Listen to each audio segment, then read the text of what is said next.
My mother was a war bride, born and raised in Scotland, and my dad, he was a World War II veteran, making his way the best way he could.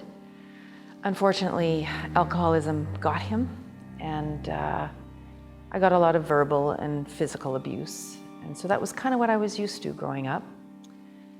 Found out a little bit later in life that I am Métis, and my dad was very ashamed of that heritage in his life, so we weren't really allowed to talk about that either.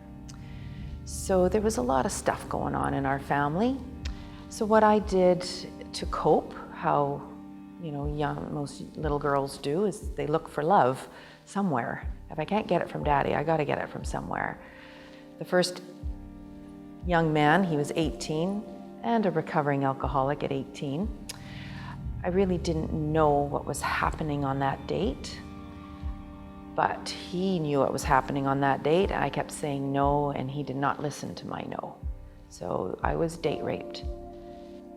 Date raped was pretty much dismissed back in those days, and I became pregnant from that experience. And by the time I figured out I was pregnant, I was 12 weeks.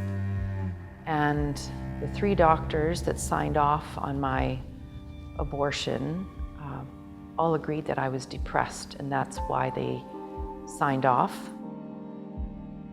I had the procedure done February 5th, 1974, and the doctor that did the procedure did an incomplete procedure. I won't go into graphic detail about what that is, but basically he left parts of my child in me. So here I am, this young teenage girl at home, having severe pain, collapsing in the kitchen doing dishes, and I had no idea what was going on. Went to the bathroom, and I screamed and panicked. It was very, very frightening for me. The only one that was home at that time was my sister, who was 3 years older than me. She, of course, ran to find out what was going on. I told her, and we told my mom when she got home from work. She phoned the doctor the next day, and the doctor asked if it was the size of an orange or a grapefruit.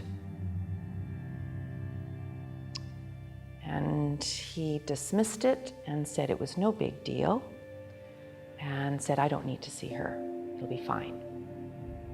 So I came to believe in my core that I'm really no big deal, and neither was my child. So in 1987, I came across a church bulletin that was saying that they needed volunteers at this new crisis pregnancy center starting up in Winnipeg. So I answered that, and I met the director, Jürgen Severlo, and from that day on, I knew this was going to be my safe place to heal. So in my time of healing and growing, I wrote a letter to my baby that was taken from me at such a young age, and his name is Daniel. I wrote my letter to Daniel almost a year to the day that Matthew was born. And the baby I described Daniel to be was almost physically exactly how Matthew was born. I remember reading the letter to my 2 older sons, because they were like 10 and 12 at this time, and telling them a little bit about my story. And Bobby, in his 10-year-old wisdom, said, Mom, of course God forgives you. You just described Matthew in your letter. And not that we were replacing Daniel, but he, in his little boy way, he was just saying, it's all good, Mom.